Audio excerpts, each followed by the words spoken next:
শুভ সকাল সবাইকে। আজকে সকালবেলা যখন সুমন দোকান খুলতে গেছিল, দেখে দোকানের মালের উপরে একটা মিষ্টি পেঁচা বসে আছে। আমরা হিন্দু অথবা সনাতন ধর্মের মানুষেরা মনে করে থাকি পেঁচা হলো লক্ষ্মীর বাহন, লক্ষ্মীর স্বরূপ হিসেবে আমরা পেঁচাকেই ধরে থাকি।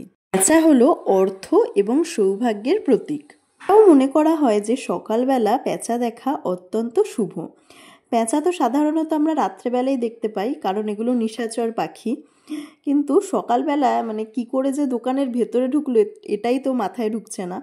মন আবার কি করেছে, পেঁচাটাকে নিয়ে এসে আমাদের ঠাকুর ঘরে রেখেছে। ঠাকুর ঘরের দরজা খুলে দেওয়া হয়েছিল, তাও পেঁচাটা কোনোভাবেই বেরোচ্ছিল না।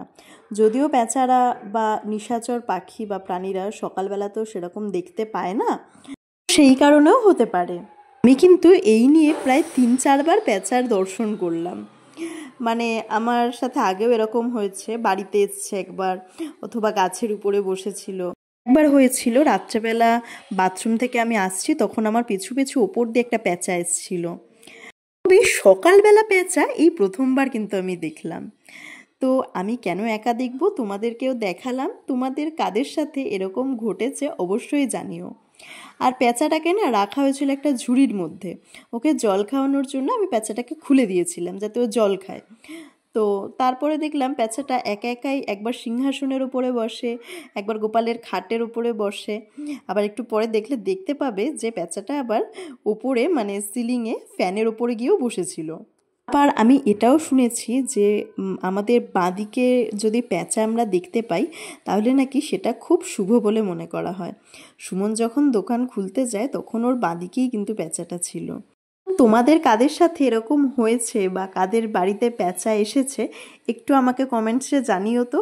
ঠাকুর ঘরে আনার পর দেখো কি করছে, একবার সিংহাসনের ওপরে বসে, একবার গোপালের খাটে গিয়ে বসে, লাস্টে বসেছিল ওই যে ফ্যানের ওপরে, সিলিং ফ্যানের ওপরে গিয়ে চুপ করে বসেছিল, ওখানে না আবার ঘুমাচ্ছিল।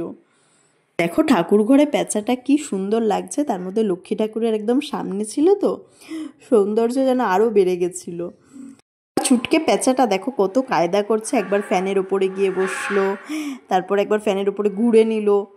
তো এরকমই করতে থাকছিল, অনেকক্ষণ আমাদের বাড়িতে ছিল, ইভেন এখনও আছে। ঠিক আছে, তবুও তোমাদের কাদের কাদের বাড়িতে এরকম পেঁচা এসেছে, অথবা ঠাকুর ঘরে নিয়ে এসছো, বা ঠাকুর ঘরে এরকমভাবে নিজেদের মতো খোলামেলাভাবে ছিল, আমাকে কিন্তু অবশ্যই কমেন্টে জানিও।